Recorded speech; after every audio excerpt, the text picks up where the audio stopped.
All right. We're going to take the first half hour or so here and tell you guys a little bit about the trip we went on to Papua New Guinea here a couple weeks ago. You guys sent us out a couple weeks ago here to go down there, over there, on the other side of the planet, to be an encouragement to the Twombly family, Brian and Kara and their 3 kids. And you can see them in the middle there. You guys sent us to do that. I think we accomplished that, so we'd like to just tell you a little bit about our time there, some of the things we did, some of the ways we were able to serve them while we were there, and then just kind of an update on their ministry there and what's going on, and also some prayers that you can keep in mind as you're praying for them. The trip, of course, was quite long. We started a timer. There we go. I started a timer when I walked out the door of our house and stopped it when I walked onto the property here. This is where the Twombleys live, and this is the little compound next door where we stayed while we were there. So from my door to theirs was about 41 and a half hours. For real. That includes our layovers, but our longest layover, I think, Bob, in Dallas was like 4 hours? Yeah. Is that right? Yeah. So not really even that long with the our layovers really weren't that bad. So yeah, 41 and a half hours, a little less on the way back because of the tailwind. But before we ever left, we were warned of this, and also just kind of you guys remember during COVID when you realized, see, we're also not in control here. But when you realized during COVID that you thought you were in control, and then you're like, oh no, actually that's a figment of my imagination. We were told that it would be like that in PNG, and it was a lot of the time. So this is us after we arrived. This is at the capital city in Papua New Guinea. It's Port Moresby. And so this is the biggest city in the country. And when you arrive at the international airport, it's definitely small, but you're like, okay, this isn't too bad. And then you walk down a tunnel and you get into the domestic side of the airport, and that's when you realize, like, okay, I'm definitely in a different place here. So when we arrive, we're standing there, and guys are trying to communicate to us, no, you can't bring these bags on board, and these ones are too heavy, and we're shifting things around and trying to get boarding passes, and we can't understand what anybody's saying, and all at once, the power in the entire airport goes out. Everything goes black. And there were 8 people that panicked. They were all from Michigan. When you could start kind of like seeing again and realizing what's going on, everybody's just kind of going about their business. And a few minutes later, power comes back up and things go on as normal. So that's how it started. Well, actually, it started with us sitting in Grand Rapids, and the airplane was frozen over, and so then they had to de-ice the plane and then put anti-icing agent on it. So we actually left late. We did, yeah. Was it like an hour? Hour and a half late, yeah, something like that. We left an hour and a half late, wondering if we were even going to get out. Yeah. And we did, obviously, and we didn't have any issue. So that was kind of the theme of the whole trip, like what was going to happen next. So it started in Grand Rapids, yeah. And then when we got to Brisbane, Australia, our bags actually weren't checked the whole way through. We were supposed to pick them up, and we didn't realize it because we were just transferring. And so our bags were just going to sit inevitably in Australia because they didn't have any tags to continue on. So by the grace of God, we ran into the guy that actually said, yeah, I can go down there and make that change for you. Al actually ended up talking with him. And so he went himself down to where the bags are, found our bags because we had our tickets. And then the Popes were famous in the Australian airport because we were like, we want to see if our bags are there. And he said, "What's your name?" And he said, "Oh yes, we know you guys. You guys are all set." And so by the grace of God, our bags, which could have sat there until the second coming, because they had no tags on them, they literally were supposed to stay there. The guy went down and he actually did fix them for us. Yeah. And that was before we got to Madang, before we got to Papua New Guinea. Yeah, kind of forgot about that actually. So that's how it started. A bit of an adventure. Let's fast forward to how it ended, just to give you an idea. This is us leaving. So this is the airport in Madang. This is not part of the airport. Just this. This is the inside. You can see all of it. This little spot right here where you can see all the way through, that's baggage claim. So it just gives you an idea. We went to leave, and I'm the one that booked all of our plane tickets, so I was a little nervous that obviously I got everything right for everybody. Everybody's was right, other than mine. We got there, and the guy looked at me with a blank face when he looked at my passport. It was like, "You're not on this plane." Whereas he didn't say that. He said something I couldn't understand. But Brian, you can see Brian here, Bob, me, and Frank there. So I somehow got booted off the first couple flights leaving Papua New Guinea. So we were kind of working frantically, those guys were, to get me on the plane. I was so busy trying to get on the plane that I didn't notice. You'll notice my wife is not in this picture. That's because somewhere over here she's trapped in a bathroom. She adventurously tried to use a public bathroom in Papua New Guinea and went in there, and once she got in, realized there's no handle to get out. So while I'm trying to get my tickets, my wife is literally on her hands and knees in a public bathroom trying to pry her fingers underneath the door with another woman from Papua New Guinea who was also trapped in there. Right, yeah. Anyway, we all got out of there. They did get my tickets, so that's the beginning and end. You guys fill in the blanks in the middle of everything else that happened to us. But just a little taste of it. You're certainly not in control. We were reminded that. Fortunately, we knew that God was in control the entire time. We were reminded that we weren't, and apparently people of Papua New Guinea are also not in control.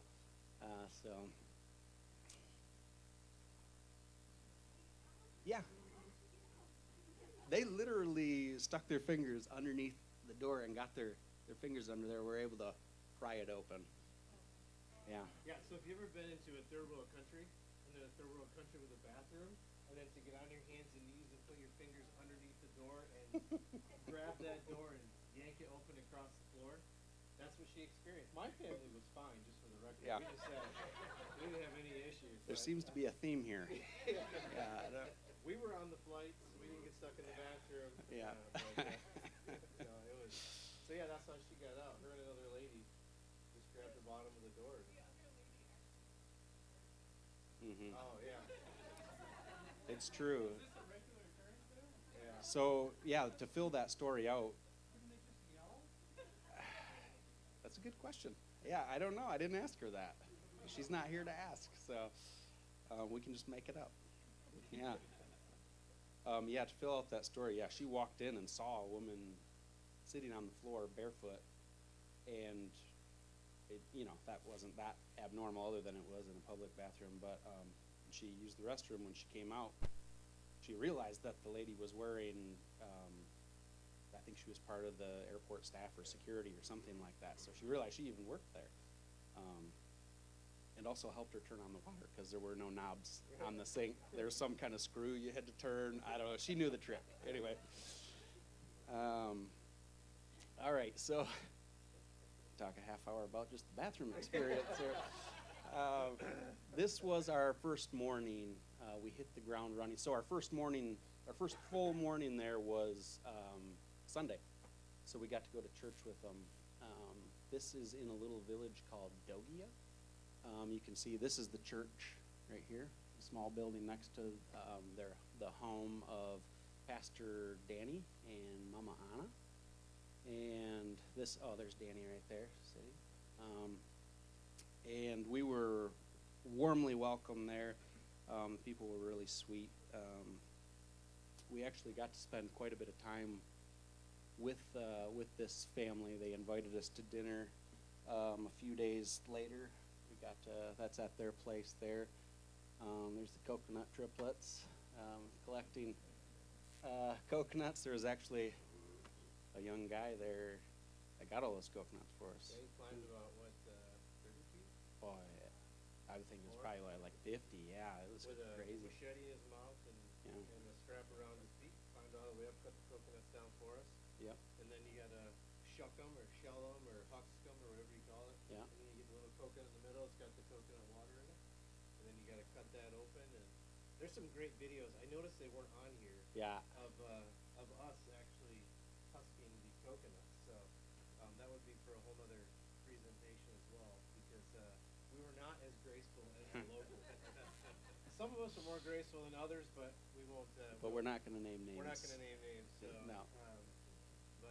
So the interesting thing is when he showed that picture of our first day at church there. So we left here on a Thursday. We crossed the international date line, so we lose Friday.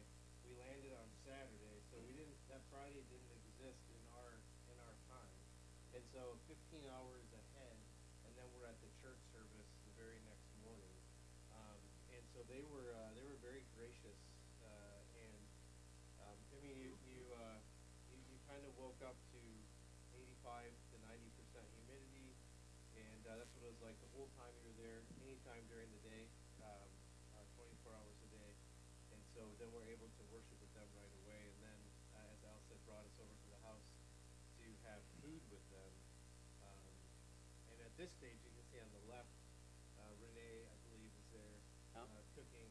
So they actually take those coconuts, cut them all up, and they make coconut milk out of them right there, and then throw it into the pot to cook with the lamb and whatever else they had in there. He's got a picture of the food up there. I don't know if it's an extra.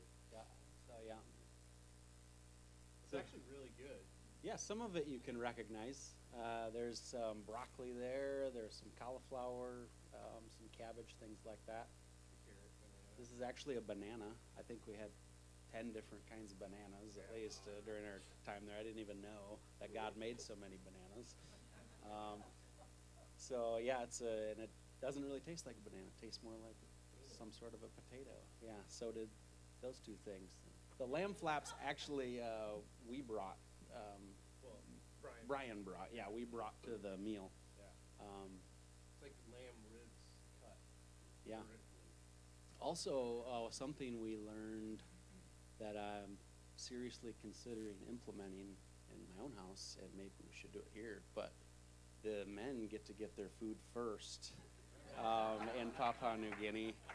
And also, yeah. It's actually a real helpful strategy. I mean, there's nothing, what's that? Yeah, I know, because you'll hear it from here, so it'll feed back into it. So I'm trying to talk louder, but yeah, it's actually helpful for the men to eat first. I think we're gonna try that for a while just to see how it goes. I see some people like, is he being serious? Yeah. It was really different culturally, though. Like, we got our food first. The guys all sit at this bench. There's Pastor Danny there. And then the women and kids actually got their food next, and they actually didn't even get a table to sit at. No. Right? They were just sitting in chairs. They were comfortable chairs, I I mean, assume. But they were high quality plastic. yeah. But that's just the way they do things. But it was really sweet. Pastor Danny shared his testimony with us while we were sitting there, and this is a guy that Brian has really spent a lot of time with. He's one of the faithful pastors there. There's kind of a circuit of churches that are all EBC churches that Brian's been helping out, and Pastor Danny is a true believer there who is really. He's really concerned about preaching the truth, whereas some of the pastors are there just because it's a good job. So Pastor Danny's not that way, and he's interested in just learning more. So Also Sunday nights, okay, this is actually the next Sunday at the village church, a little bit bigger church. This is where the Twombly's spend more of their time. And actually at this service, they played and sang an English song, yeah, for us because we were there. Which I don't think they knew what they were saying, but it was nice for us to. There's about 10 people singing. Yeah, right. And then Sunday evenings, the picture's a little bit blurry, but we spent it in the Twombly's home, and their kind of tradition is to watch the service from their sending church, which is actually a week old at that point, but they watch their home church's services. And then the second Sunday we were there, we actually watched Maranatha's service with them. But Brian mentioned that was just one of the sweetest times for him because they're not a part of a faithful church there and haven't been for about a year and a half. And so to gather with a group of believers and listen to the sermon, sing hymns together, he said at one point this was at the end of the week, he said, man, at one point I just closed my eyes and just listened to you guys singing behind me, and it was just a little taste of back in Florida for them at their home church, and a little taste of what being a part of a faithful church is like. But I think that too, like if we take it for granted, like you come to church on a Sunday, if you miss a Sunday, it's not a big deal, and you maybe come on a Wednesday, maybe with a small group. They have 0 people, none. Like there's not a single other Christian organization, church, midweek Bible study, nothing.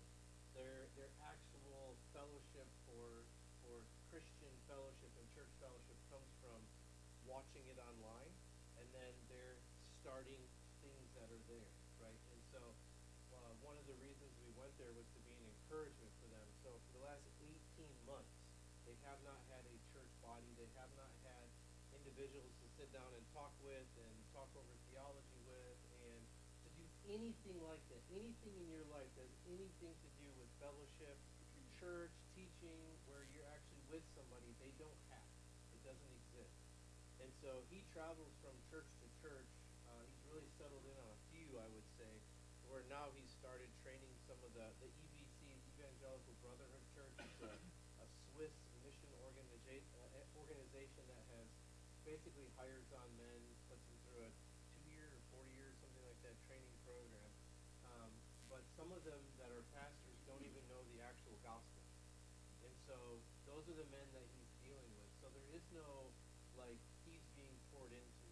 It's he's there working in a culture that he had to learn the language, which he knows it fluently, and he can preach from because it's really, really well. So if you think about, like, praying for them, if you just, how can you pray for them? And we'll get into all of that. But this is, like, one of the things right here. So the sweetest time they have is being able to sit down in their living room with their family and watch a church service. And so hopefully this gives you an idea of what they gave up to actually go there to bring the gospel to people when he has none. There is not a solid Bible church that he goes to. He actually goes up, and you saw the picture of him preaching that Al showed earlier. He goes up after the pastor will gently correct some of the things that the pastor said, or expand on the idea that the pastor presented because he kind of fell short of what the real gospel was. And so that's what he's doing there, just to give you an idea of just the lack of any kind of biblical fellowship whatsoever. Like, it just does not exist. Yeah. Is their idea. Yeah, it's called strengthening the sermon. So I think it's normal for them to do that. So a guy gets up, gives a sermon, somebody else gets up and strengthens that. They might bring it.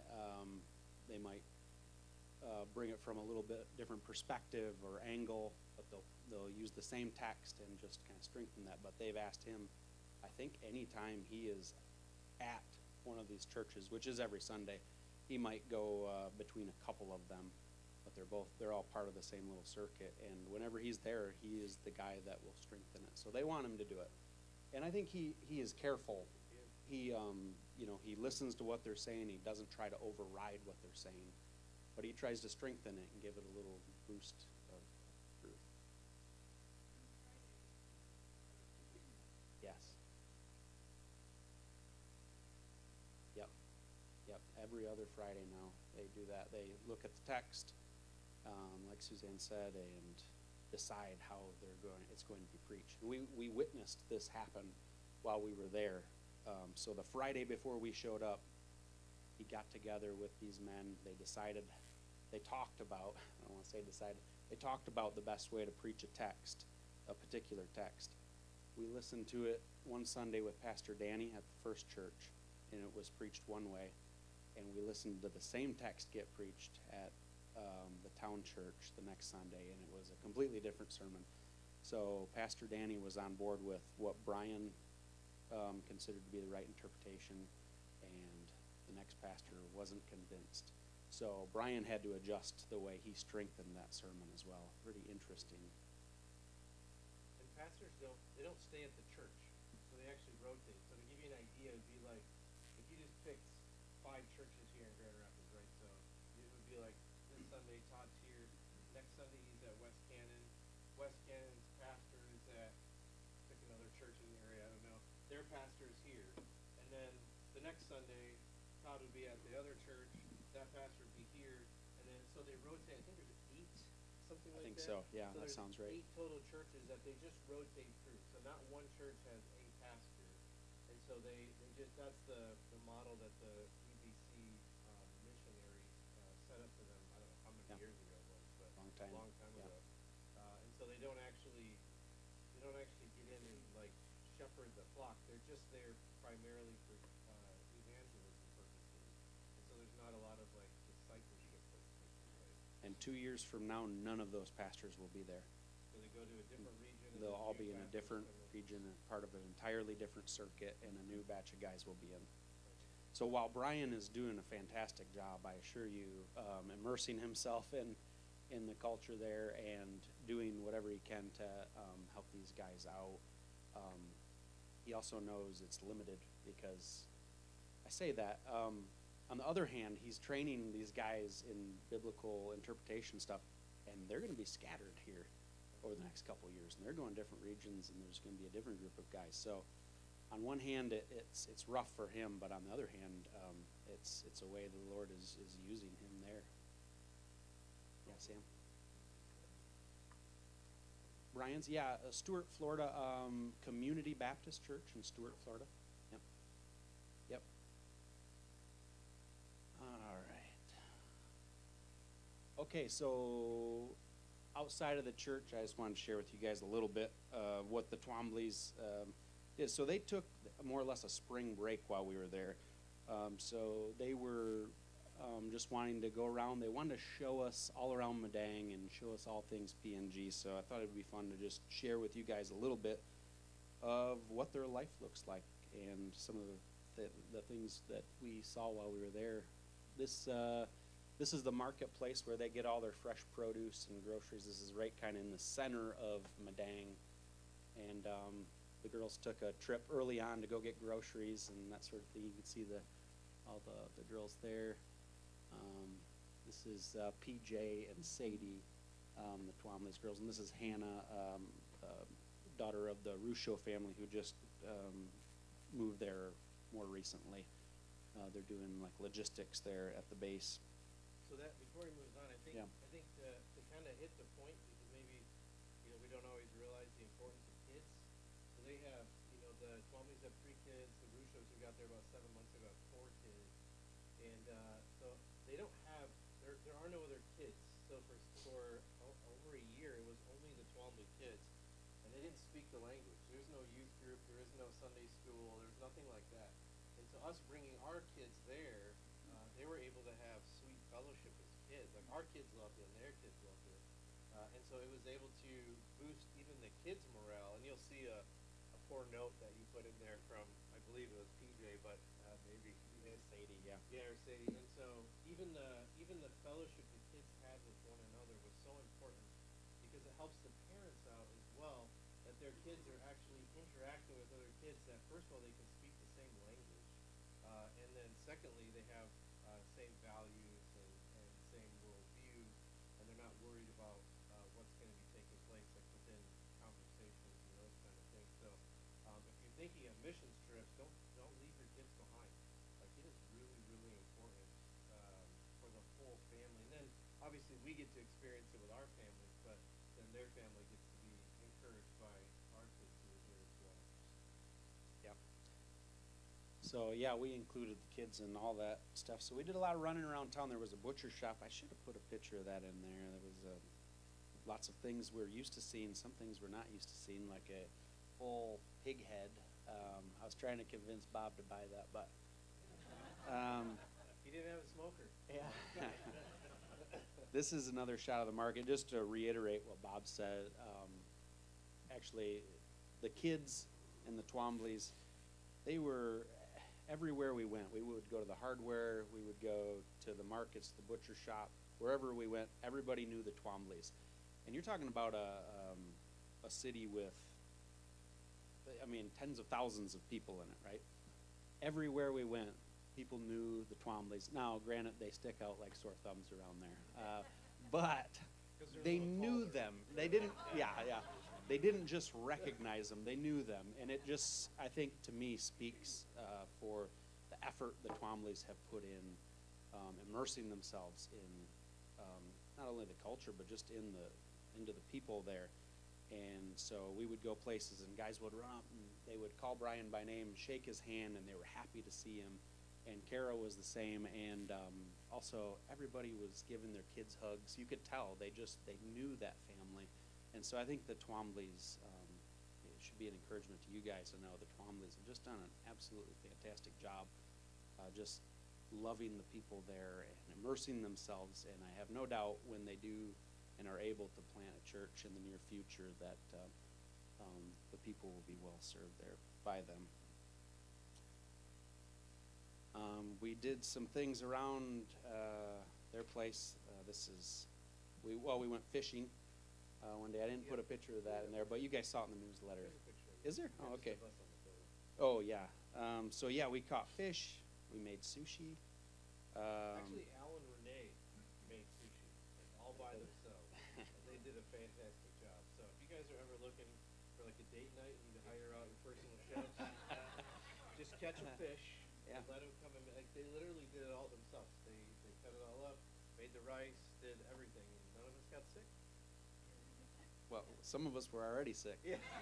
But the rest of us didn't get sick. Yeah. So we did that. We did some snorkeling, which was just beautiful. This is right out in front of their place here. You can see everybody down in here snorkeling. I just thought this was a great picture because even though you can't see us very well, there's just reef all along there with just thousands of different species of fish. But this was a normal scene that you'd see from the front of their place. There'd be guys out fishing. Here's some people up watching, but also the mountain range, if you notice in the background, that is the Finisterre mountain range. So it's across this bay, but if you guys know much about their ministry there, there's a family, the Can family, that is up in the mountains. They're somewhere over in here in the mountains. That's where they're serving. And Finisterre's goal is to have, I believe, a family every year they want to send out there. And so they're just getting started. But there is no road from Madang to anywhere in this mountain range, to give you an idea.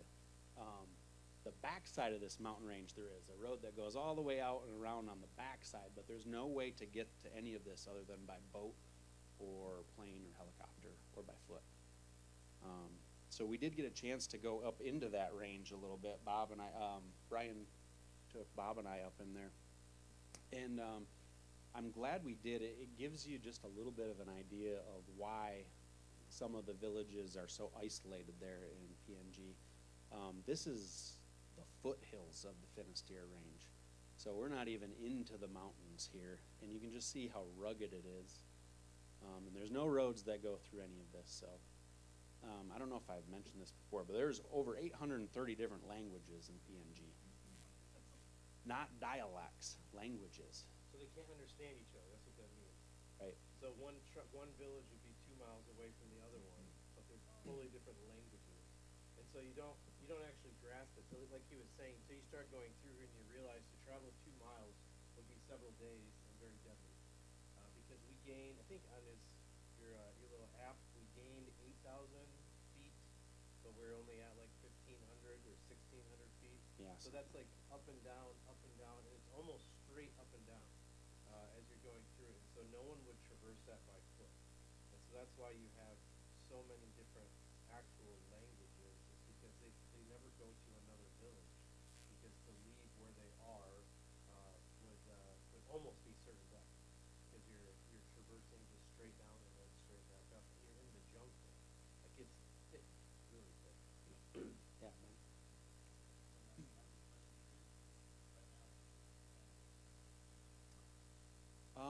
Actually, I believe they're sending, what's that? Oh, right. Yeah, so most of it's right there. They get it from the village. Are you talking about the family up in?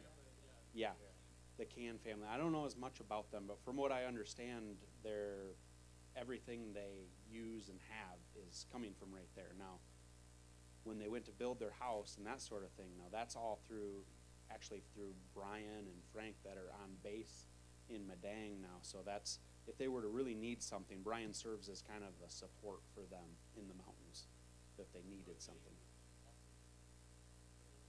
No, Oh no. no, so,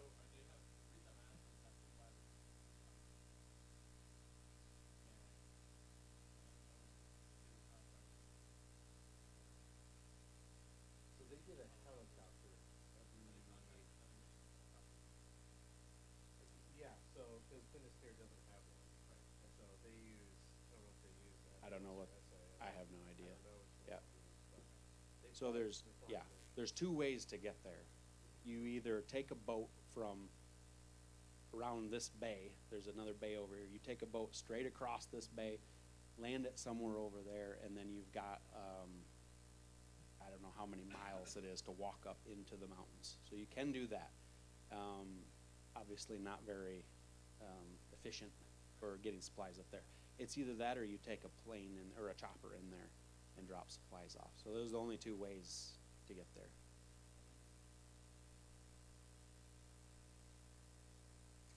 I know it's not where the cans are. I know there's not. No.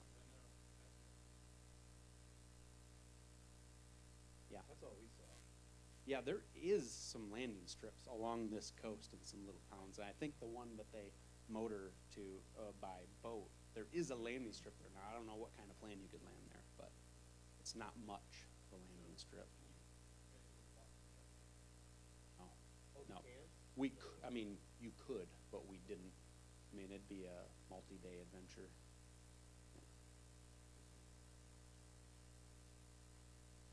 I have no idea. But we definitely can put you in contact with somebody that does know. Yeah. Sam?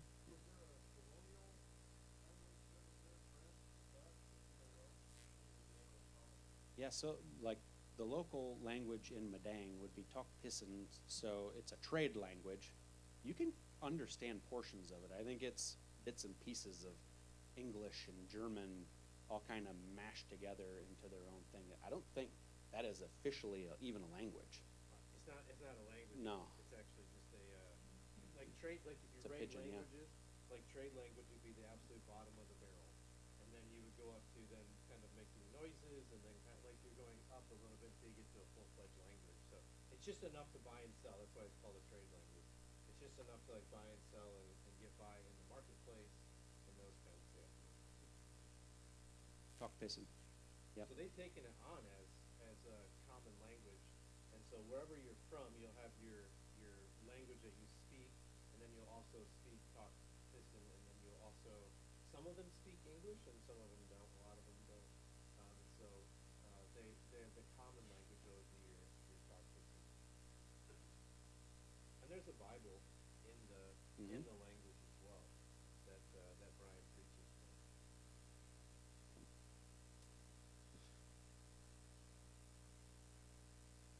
All right, so moving on to some ways that we were able to serve them while we were there, and some ways that we were able to encourage them. They asked if we would take some time and do some teaching time for their kiddos. So obviously they get that from their parents, but that's it. There's nobody else teaching them, so they thought it would be nice if they could, their kids could be hearing some of the same things echoed from other people. So Bob did a great job the one morning, got all the kids down there and gave a gospel presentation. Another day, we split up, guys and girls, and we did a session on biblical manhood and another on biblical womanhood. I had a good time with some time alone with the kiddos there. The girls took on a monumental task, from what I understand, of organizing some of their storage areas. So there's been other missionaries that have been on base here, and some of it, correct me if I'm wrong, Suzanne, but a lot of stuff was left behind from different missionaries, and just helpful stuff, but it all needed to be organized in these different storage rooms. So you can see a portion of that stuff here that they took the better share of a day to organize, and helped them out in that way. The kids, as Bob mentioned, did a great job jumping in, and they took care of dishes most nights, and they had a good time doing it together, but it also freed up us adults to get out of the kitchen and go and chat with one another. You know, they spent I think some of the sweetest times they talked about were just the times where we were able to hang out and just have conversation. Like Bob was saying, they just don't have the opportunity to do that. And I know Bob and Suzanne especially were just a great resource for them. You know, Bob having been a TES grad and past missionary, Suzanne also past missionary, and I know that Brian and Kara both benefited greatly from just, you know, having somebody else to bounce some thoughts off of and some ideas off of, and you know, I was thinking this, I was thinking that about ministry. How should we move forward with the church plant? Those sort of questions that they just don't get to candidly have with people. And so, you know, a boat trip, yeah, we caught some fish. We spent most of the time just dragging lures behind the boat, but that was some great time where we had some really, really great conversations out there. And I know the girls did the same on the house, around town, things like that. There again, the kids, they did a great job ministering to their kids. They did all kinds of stuff together. They played together. You know, they had a basketball hoop in the backyard. They did that a lot. Swam together. Read books to one another. They helped put the kids down for bed at night. You know, just things like that. And they got pretty attached. As Bob said, you know, we have a hard time understanding how isolated they can feel, and I don't think we even felt the weight of that at times. And the kids especially, I think one of the Ruscio kids mentioned, you know, we no more than got there, and he started putting the pieces together like, we're going to be leaving soon, and it might be another year and a half before I can play with another kid my own age, you know, that we can speak, because the kids can understand Tuk-Pisin quite well. They're not really speaking it yet that well, so they really got attached, and it was great. This was a letter. So Brian printed out like an itinerary, so we would kind of know what was going on each day. This is us departing for Port Moresby on Tuesday, and I came in to the little apartment the one day, and Sadie, I think it was Sadie, had wrote on ours and said they are not going. She was bummed about that. Tell them what they did. Brian said after we left. I don't It know. was a fun day. Oh, yeah, if that's what you're talking about. Yeah, go ahead. Oh no, because the kids were so like you know, devastated that our kids were leaving. Brian said we have to have a fun day the day that you guys leave. Otherwise, it's just going to be everybody around the house is just going to be moping. And so I don't know what they did. I never Yeah. asked them. They're a peppy bunch. They Ryan are and very- Kara and the kids, they're happy people, and he said tomorrow's gonna be a tough day, and that actually hit me a little bit. It was I think the morning we were leaving, he told me that, and he said today's gonna be a tough day, He said, we'll do some fun things, keep everybody's mind off it, but it's gonna be a tough day. And man, that hit me as we flew out of there, thinking, what if that was the Twombly's on that plane leaving and I was the one there? And you start putting yourself in those shoes, and you start, getting the weight of their situation there. So, Bob, I think, yeah, the Brian, are you gonna read that letter? I can read Yeah. So Brian wrote a letter, really to you guys. I don't know if you guys read it. It was sent out to the church. Don't raise your hand if you didn't read it. I don't wanna know if you read your church emails or not. But if you're saying what letter, don't say it out loud, Yeah. because it came in the church email. I just wanted to read it to you. We did send it out on Thursday, but Brian wrote this at, like 1 a.m. Is that, or did he do it Yeah. at the same time? I don't know. Yeah, that's a good question. Yeah, I don't know either, but, so I just wanna take a minute and read this. It says, "To the saints at Maranatha Bible Church, thank you so much for sending the Scott and Phil families to us way out here in Medang. The time, money, energy, and prayers that were all put into the trip by all of y'all was worth it. Kara and I were so blessed to have these two sweet families come and be a part of our lives for 10 days. They all served us, laughed with us, prayed with us, talked with us, drank coffee with us, and the list goes on. On the outside, it may not sound like there was much accomplished, but know this. Our family was built up by their time here. Life in PNG has its natural difficulties, but nothing compares to not being part of a faithful church. We were sent out in 2023 to plant a church here in Medangtown, but in the meantime, we don't have one another's discipleship, the Lord's Supper, iron on iron, or regular equipping and encouragement from the weekly gathering of a biblical church. The team that y'all sent came and gave us a glimpse of body life at MBC, and they represented you so well. This was a true gift for our family. They also came with what seemed like a truckload of items for our family. For those of you who don't know, I think we're at 160 pounds worth of goods we brought just for them. And it wasn't like one or two big items. There's a whole lot of what you'll hear in a minute. And he said, the team you sent a truckload of items, from school items to gifts to Oreos, which have strangely all disappeared by now. He was bragging about how many he had for breakfast, if you want to know how much he likes Oreos. He said, I mentioned to the team that the items themselves were so sweet, but probably the most encouraging aspect was y'all's desire to lavish us with any needs or even wants. The report of y'all's sacrifice and generosity as a church is such a gift to us. Even the kids on the team came ready to serve, from Bobby hanging out and spending time with Uriah to the girls doing all things girl, hair, dolls, playing pretend, and so on.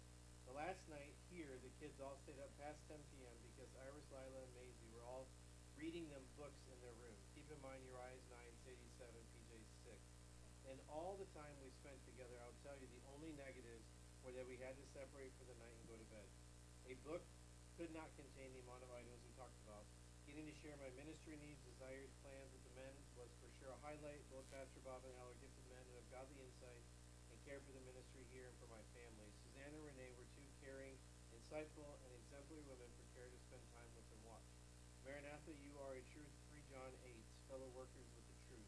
The team you sent, the fact that you sent them, and the way you sent them are all evidence of y'all's commitment to our family and ministry here in Medang. Thank you so much for being a good church and holding the rope for us. We praise God for his grace and support for us here. If there were 50 reasons to be discouraged this last year, God gave us 1,000 reasons to be encouraged through this trip. To the only God, our Savior, through Jesus Christ our Lord, be glory, majesty, dominion, and authority before all time and now and forever. Jude 25. For his glory alone, Brian, Carey, Rice, Sadie, PJ, Twombly. So if that doesn't convince you that a trip based on encouragement is needed, I don't know what will. And I'll tell you guys, before that letter was ever penned, I would have came back and given you the same report, just based on what Brian told us while we were there. He was so thankful for you guys for even caring to send some people over to them. Not only that, but then send anything they needed at all was quickly given and generously given. And so I didn't even know that would happen, but while we were there, I was just really encouraged by you guys for even caring enough to send us. So I know it really was a great encouragement to them. Yeah, Buzz.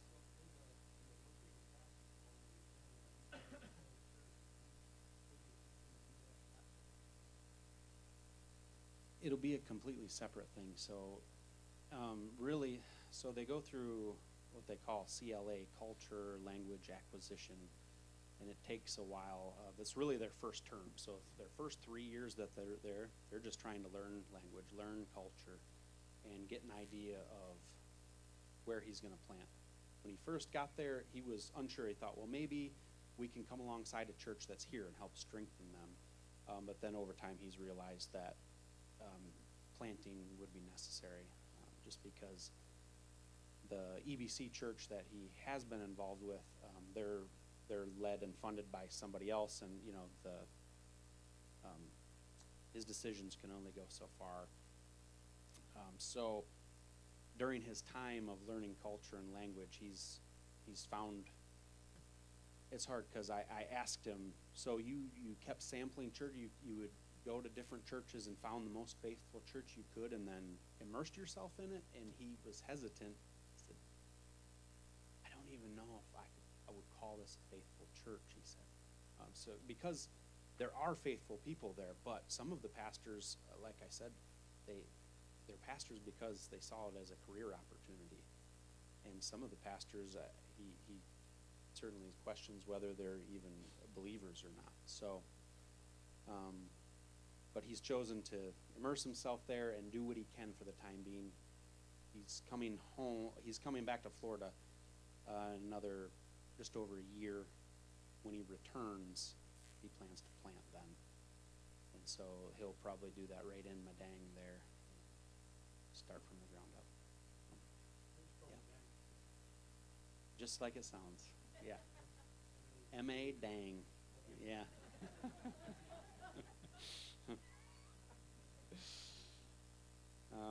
So the things that he faces, though, the Seventh-day Adventist Church is huge there. Huge. It has many schools, because it integrates really well with the animistic beliefs, like the tribal belief system. So in order to please their dead relatives and spirits, they have to do certain things. And so the Seventh-day Adventist Church comes with their legalistic approach to God. And so they say this is great. So those who are not familiar with SDA, they would say you have to go to church on Sabbath, right, on Saturday, and a lot of other legalistic things. And so it actually slots in real well. And so they don't struggle to find people who want to join the SDA church because they're used to that kind of relationship. The other big denomination that there is Lutheran, and perhaps when it came a long time ago, it was a good movement. I don't know, but now it's not a gospel preaching movement. It's the same thing, just a lot of legalism and a lot of law keeping and rule keeping. And even within, as you know, you're talking about planting the church there, even within the Evangelical Brotherhood church that's there, the word for righteousness is to do right things. And so they would say, like a normal sermon on Sunday would say, if you go home, you have an argument with your wife, and then you die, you automatically go to hell because you haven't done anything right to make up for that argument. And so that's being preached at a quote-unquote evangelical church.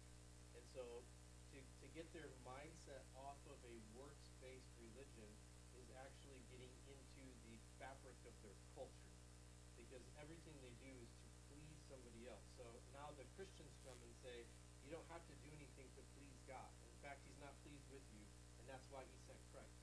And so then they would say, okay, he's not pleased with me, I get that, so what do I have to do? Well, you actually can't do anything, right? And so they'll say, well, no, there has to be something that I can do. And so that's where he runs into the issues, even within the local churches, the evangelical churches. So that's why starting a new church is so key, because he has to get outside of the cultural fabric that says I have to do something to be right. And the only way he's going to be able to do that is by starting his own church and then training these other pastors. Perhaps he hasn't decided if he's going to keep that up or not. I don't think, like training the EBC pastor still. He is. Even as he plants his church. Oh, yeah, I don't know. Yeah, Probably not. I don't know. I don't know. I shouldn't say. Didn't ask him, but. Yeah. And so that just a mindset as you travel somewhere. So people might say, yes, I believe in righteousness, and yes, I believe in all of these things, but they're actually looking at it from a workspace. So even the word in Taughtism for righteousness means like doing right things, which we would say, yes, righteousness is doing right things. The Bible says to live this way to glorify God. but you're confusing justification and sanctification. They're using it for a justification, and the Bible doesn't do that. The Bible says, now you're sanctified, you can live righteously. And so he's going head on against that. That's been just ingrained in that culture for a very, very long time.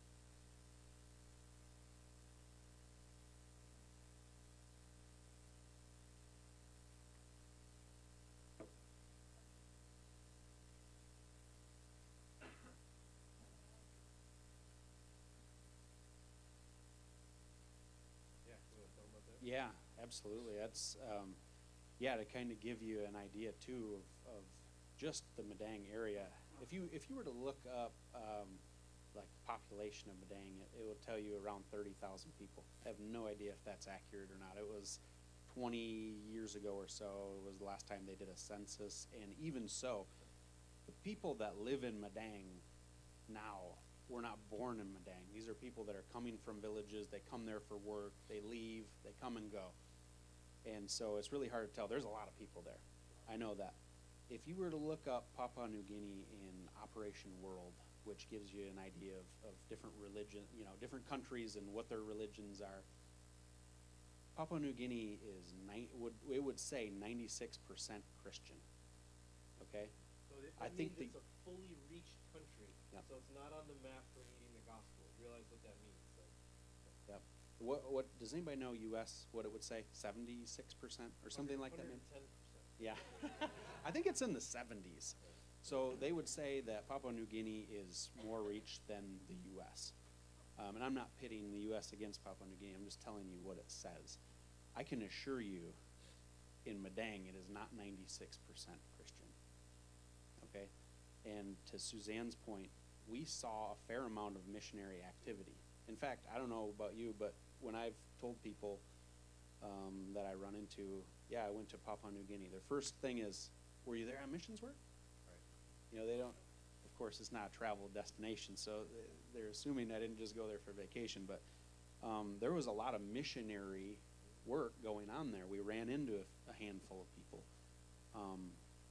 From my estimation and from my conversations with those people, it was humanitarian work that they were doing.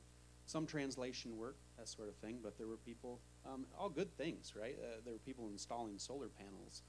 There were people fixing up buildings, doing different things like this. I didn't run into one person that was planning a church. So just to give you an idea, there are roughly 13 churches, I think, in the town of Madang already. And Brian put himself in perhaps the most faithful one. And I just want to give you an idea, so you get an idea of a sermon that you might hear in one of these EBC churches in Madang. Okay, so we're spoiled here, right?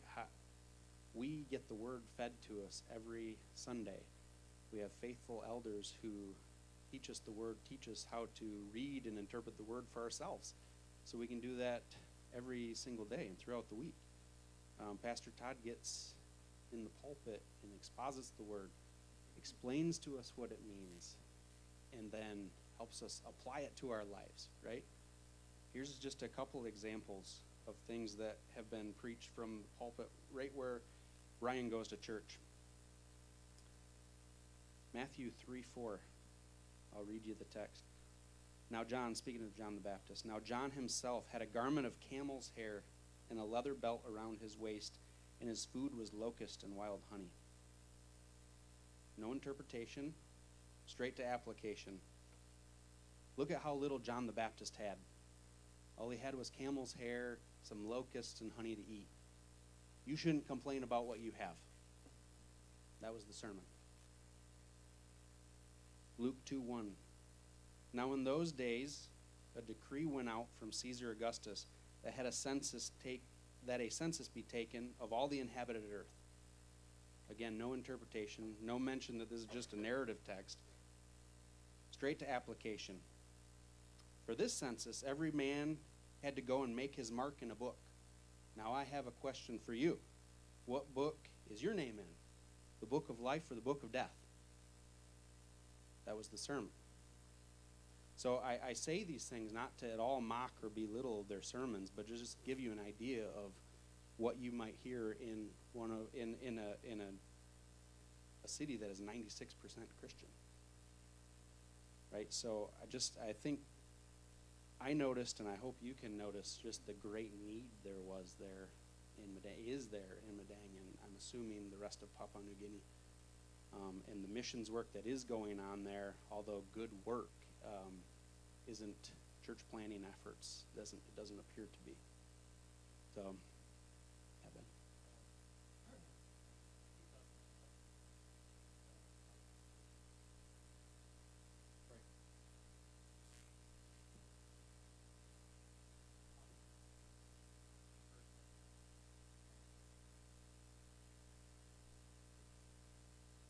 Yeah. Yeah. Yeah, so the work's not done. Yeah.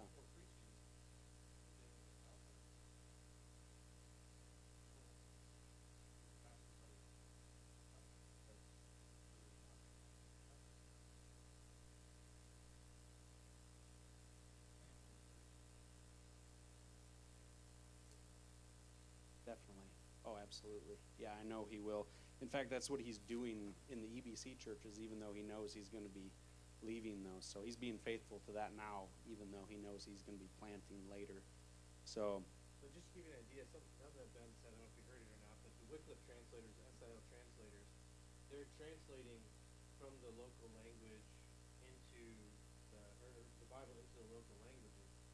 There's literally warehouses full of Bibles that are over there, but what they do is they'll take a 3-year or a 6-year term, they'll translate the text into the local language, they'll hand it over to them, and then they leave. So there's no training, there's no church planting, there's no desire to see a body built up. And so when you read a number like 96% reached, built into that number is people who have the Bible in their language. So it's true, they have the Bible in their language, but what's not true is that there's a church there, or that there's discipleship happening, or that evangelism is going on. And so there are many tribes out there that have the Bible in their language, and that those Bibles are just being eaten by rats. They have flood damage done to them. They're just stored somewhere. So somebody did all that work, and it's not easy, right? I mean, you're talking a non-written language that's been spoken for how many years, and someone goes in with zero idea of what that language is, and take that over the course of 3 or 6 years, live with those people, learn context. I mean, it's a great work to translate that. But then just to hand it over, and then, as Al said, not continue that, which is then church planting, discipleship, training, all the things that we know to be true of a biblical church, it's done. It's not done there. And so that's the thing that Brian saw, was while they aren't faithful to interpret, or faithful to translate the text, there is nobody training them.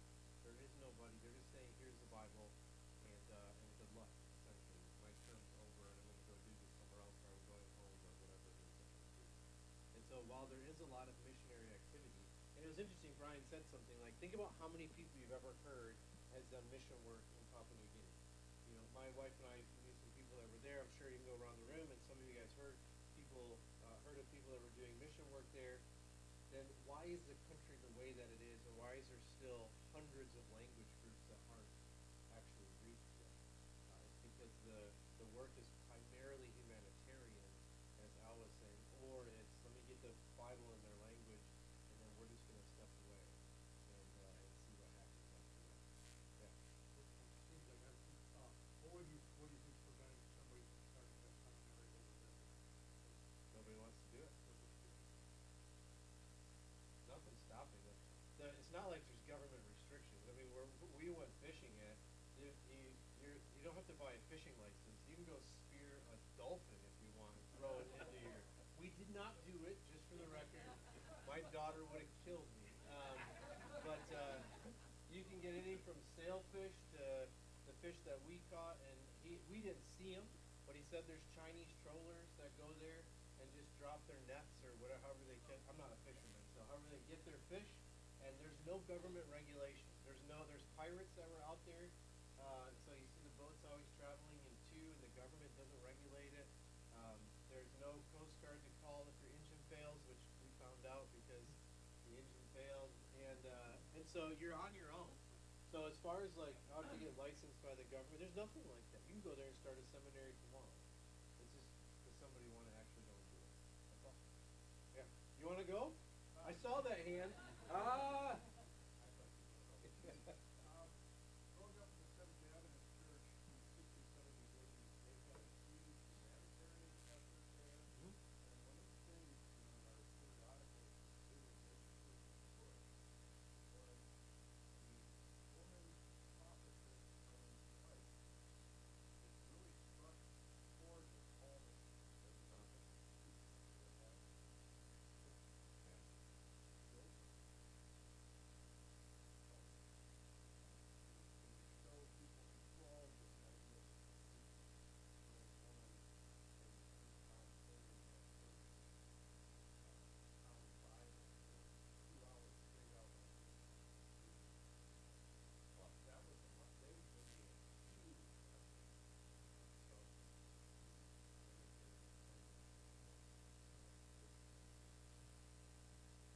Yeah, they have great, they have schools, I mean, they have great locations and buildings.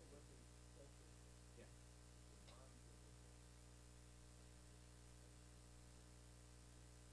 Yeah.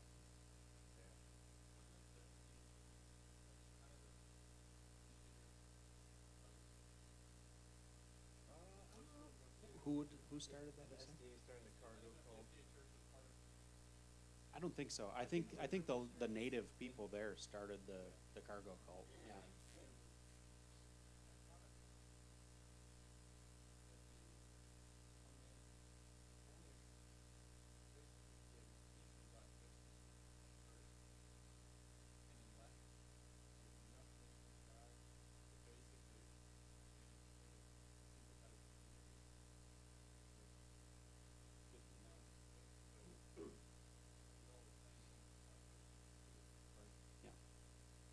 Yeah, I don't know if they had anything to do with that or not. Yeah.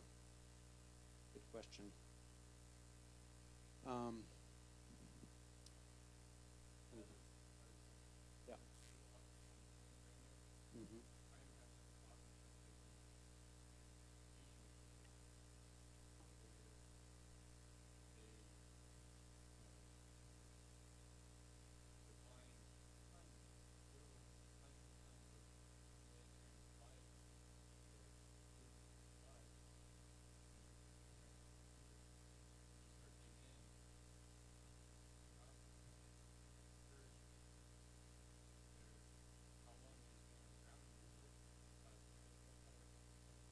Mm.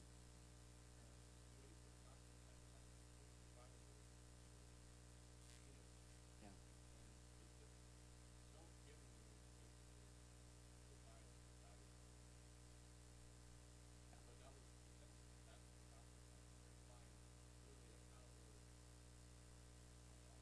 Yeah.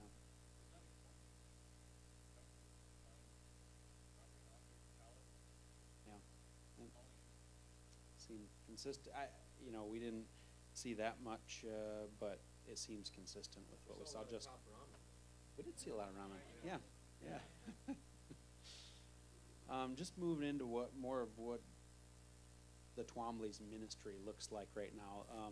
We don't spend a lot of time with this because we already talked about most of it, but this is the group of guys that are pastors in the EBC circuit. So when they do their bi-weekly preparing for worship, they call it, where they discuss text and decide how to interpret it. This is the group of guys that Brian's getting together with every other week. Yeah, this is Brian. Yeah, yeah. In case you guys can. He's a little taller. So if you guys want to be praying for those guys, certainly that would be good. This is also exciting. So back, I guess, to this one. This is Pastor Massa.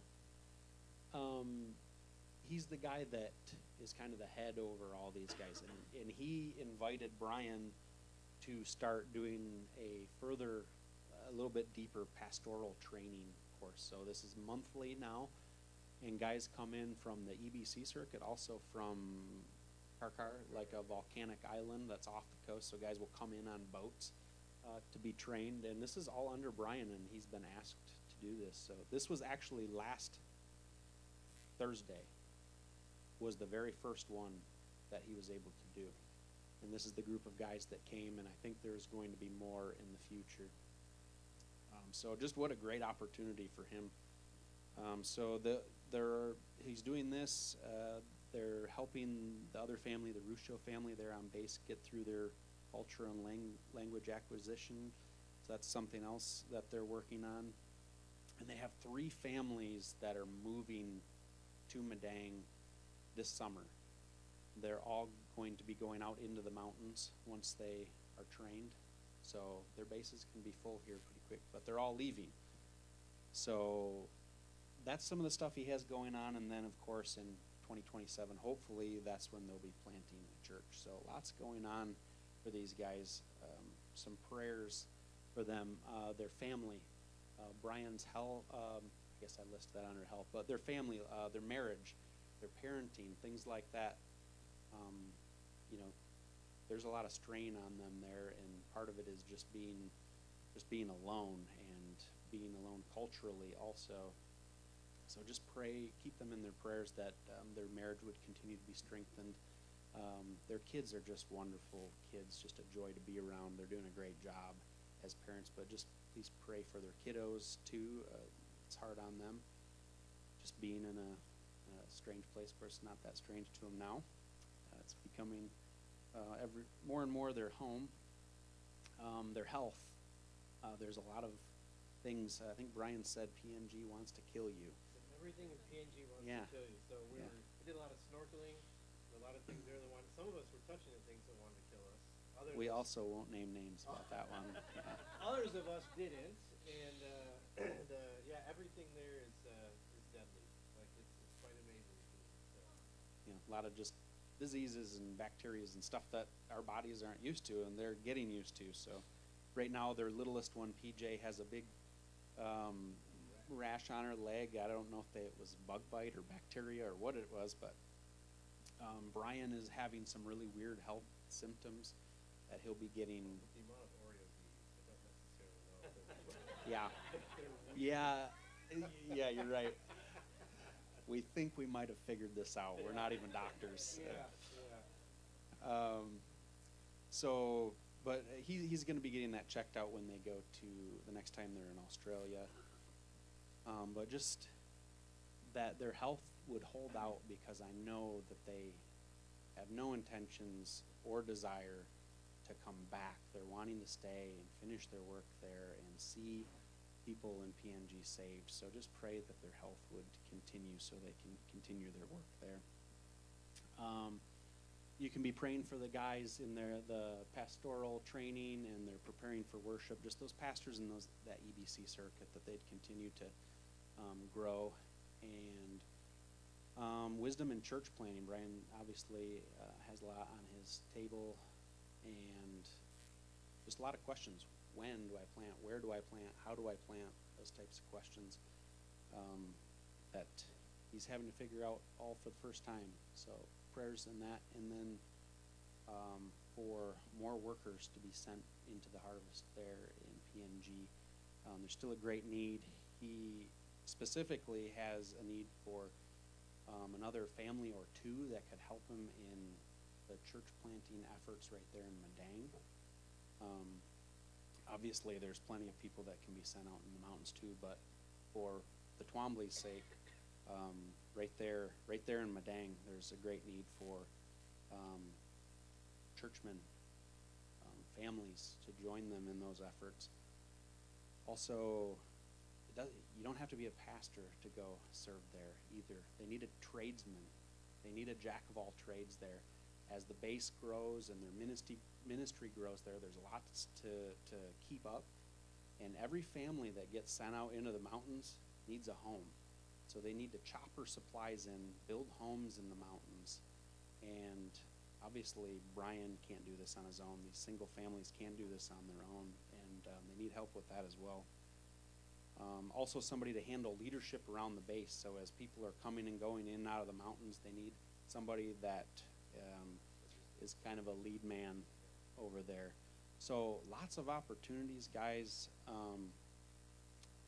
I would ask you as you pray for the Twombleys to also pray that more people would be sent and consider it. Actually think about it and not think, boy, do I want to go or do I not want to go, but think why it shouldn't be you. Maybe it's not the Twombleys, maybe it's somewhere else in the field, but there is a great need. I'm telling you, we witnessed it ourselves, and I would just really implore you guys to just consider it and think about it and pray about it. And lastly, just again, thank you for everybody who that sent us over there, that supplied things. I know the Twombleys really appreciate it. You have anything else to add, Bob? I left you Yeah, Chris, you want to take 5 minutes? 5 minutes, yeah.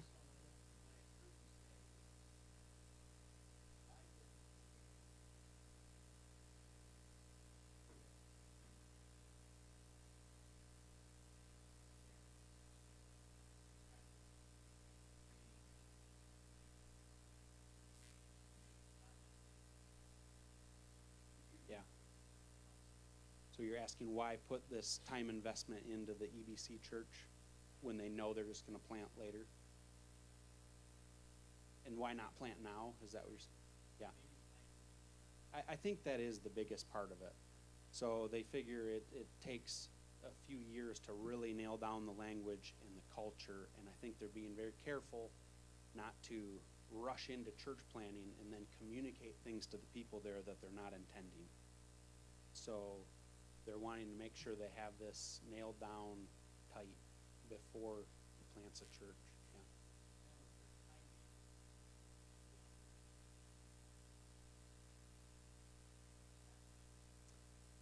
Yeah. So after they it's come back, after they're going to Mhm. come here, and then after they return back is when they'll start planting. Then they'll have the full term 3 years to be able to dig into. Yeah. yeah, I think it is strategic the way they're doing that. Not only will this give them an opportunity to go to their home church and discuss with their elders, okay, here's what we see, here's what we think is a plan, what do you guys think, and kind of a round table with them, and then they can go back and plant, and now they're there for the next 3 years without having to leave. So I think that's another strategy there. Yeah, good question. Yeah, and Brian is the exception. He caught on to the language and the culture. Like what Al was saying, whenever you go somewhere, like they're looking for Brian. Like if they see any one of the kids or Kara, like they're always asking, "Where's Brian? Where's Brian? Where's Brian?" And so he just endeared himself to that culture. So when they moved there, the family went to that market that you saw, and they sat with the other family that's selling things, and they cut up the stuff and they sold it alongside of them to learn language and just to love the people. And Brian has he's made himself to where even when we were eating that lamb at a place, one of the local village, the mom, she actually said, "Oh, don't eat off of that. It's really dirty." And Brian still fed us from such dirty place that we ate the lamb. So even like he's put himself into their culture. He's not offending them at all, but he's kind of the anomaly. That doesn't happen a lot. And so he also is very aware that by planting a church, he also doesn't want to offend the other pastors that he's working with, but at the same time understands like we have to be able to plant a church here, but he can't do it on his own. And so I think he's waiting for other people to come along as well and help. So normal, like Al said, your culture language acquisition there, you're looking at 3 years, because the best way you can describe it is probably like going to Mars, and you're learning everything new, from driving on the other side of the road to the different foods that they eat to the customs, and so he's doing all of that before he starts his church planting. Understanding it correctly, it sounds like so Brian's kind of planning they're not moving out starting Right. base. And it's your he's kind of the base Oh. staying. So that new families come there to fill in. Yep. And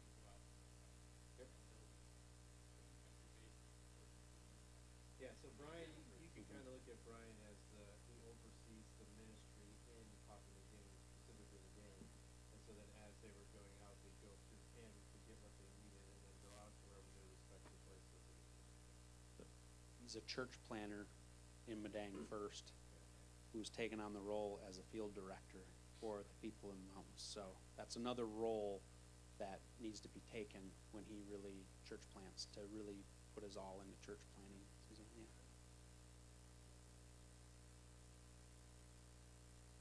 Yeah.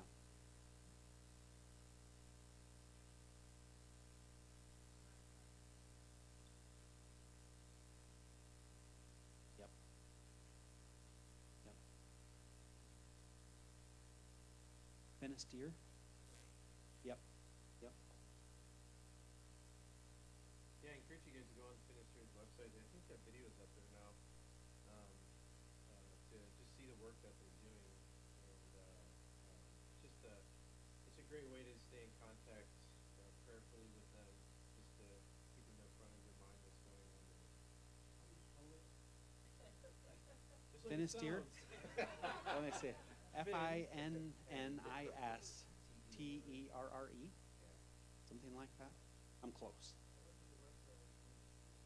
It does. Yeah. Yeah. Is it like a patron benefactor society where you have to be very careful coming in at the last minute that you don't get responsive feedback from people because you're giving to them, and so that, you know what I mean by that?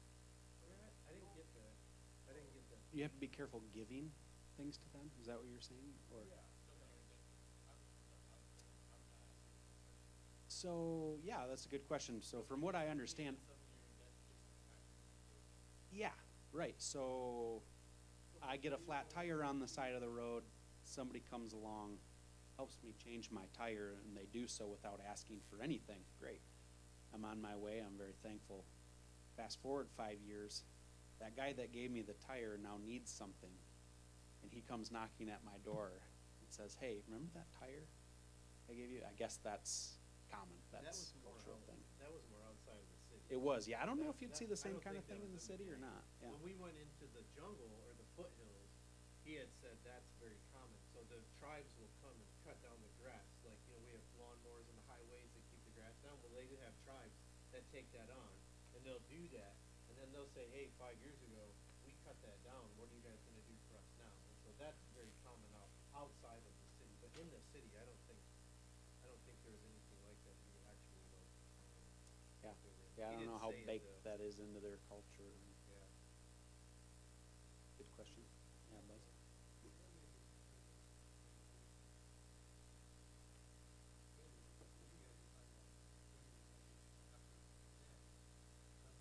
Al said that just for the record. Yeah. Al is also not a proponent of that. I just suggesting maybe we should think it through. That's all. Yeah.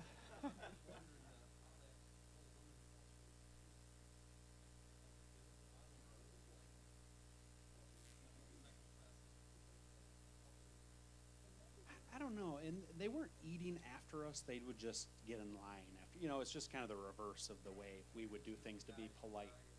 Yeah, I don't know. I don't know why they do it that way.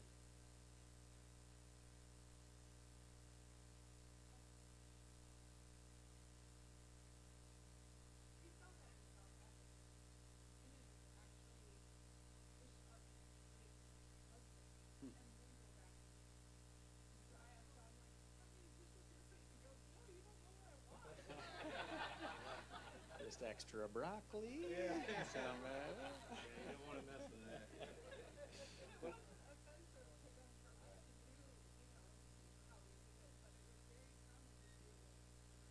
Yeah.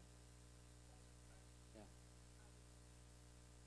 It didn't seem, at least in the groups that we were with, it didn't seem like the men were at all acting like they were above the women necessarily. But you also didn't know who was married to who. It's in the church.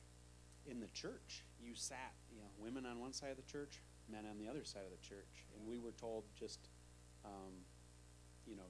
when you're out in public, hold your wife's hand and put your arm around her, because people would assume if you were doing that, likely she was a prostitute, because married people just didn't do that. So it was really hard to get Bob and Suzanne to stop holding hands while we're there. I gotta tell you, guys, when they're on vacation, they're Lovey-dovey, yeah. Uh,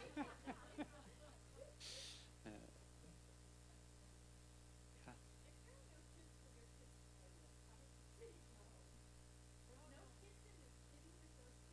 But they can talk to, like, have the same Yeah. language, and also, there's not a lot of them are, say again?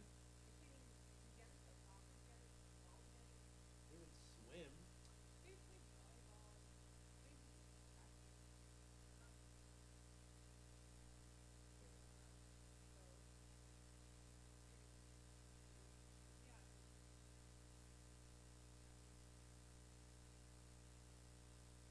But it's not like go to your friend's house.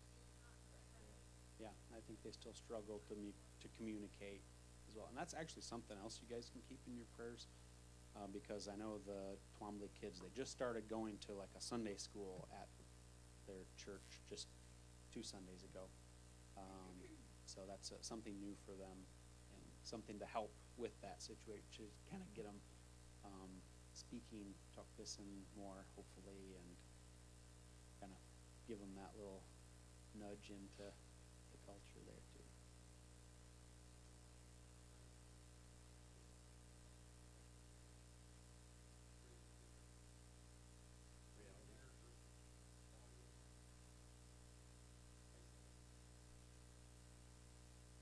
That he expected versus what it actually is.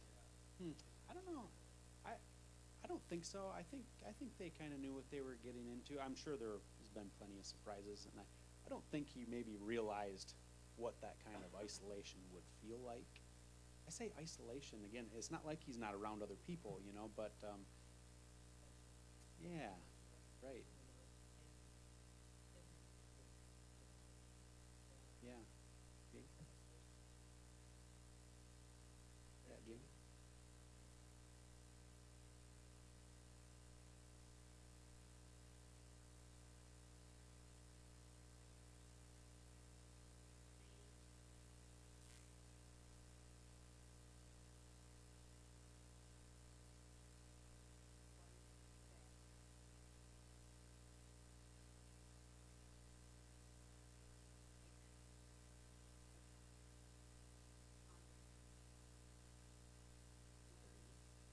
Yeah, so, yes.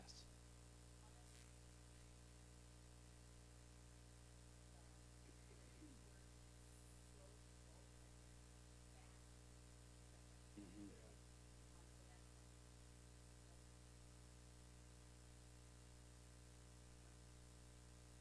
Yeah, definitely. You think you know what somebody's saying. It's deceivingly simple. Yeah, yeah, you're like, oh, I know what this guy's saying, and, yeah, you might have caught a word, and, but yeah, I guess that's a trap you fall into when they're learning this, like, just, you're like, oh, I got this is easy, and then you realize how much you don't know, immediately after that.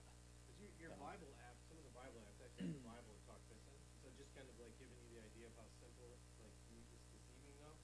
Cause I had the app open on my phone and then the English underneath it, and I thought I was following along, but I wasn't. Cause you're like, oh, that's what he's saying, you're like, oh, no, wait, he's in a whole different chapter, right? And, so you think you understand what they're saying, cause it's really close to English. At some points of it is really close to English, but unfortunately, it's a lot harder than what it seems like. Yeah. So to your point there, Jamie, in Tempe, Arizona, that is actually where Finisterre Mission is based, I guess. So that's where it was born from. So the original people that went over there was a team of 3 that went to PMG. One of them actually passed away. One of them is the Can family, who is still out in the mountains. The other one is the Layman's, and they were there.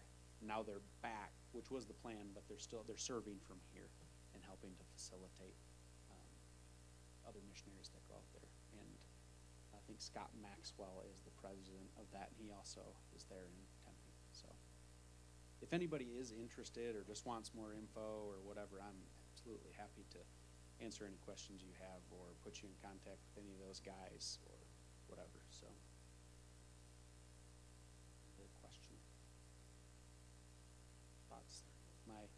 did. I did 2 haircuts while I was there. Yeah. I gave Kara some pointers. She cuts the boys' hair there, so yeah, we did that. Yeah, Suzanne's here, and Iris is here, and Bobby's here too. If anybody has any questions for them, directed towards the kids. Or, Suzanne, you guys did a lot of stuff that I didn't even know because we were off doing other things, and as the days roll on, and Renee will keep telling me stuff, I still am learning things that you guys did that I didn't know about. So.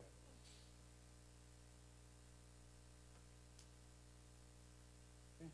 Well, if there's no more questions. I got Yeah. 5 minutes. You guys get your handouts. Yeah. Yeah. No, so if you have your handout, you can save it till next week. Yeah. We'll just do it next week. But you want to end praying for Plumleys? Absolutely. Yeah. Yeah.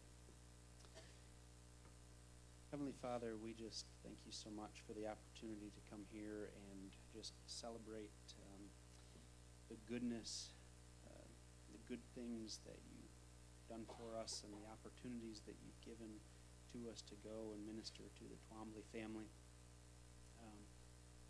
We thank you that this trip was such an encouragement to them, and we just thank you for all the generosity and that the saints here at Maranatha have shown towards that family. Father, I pray that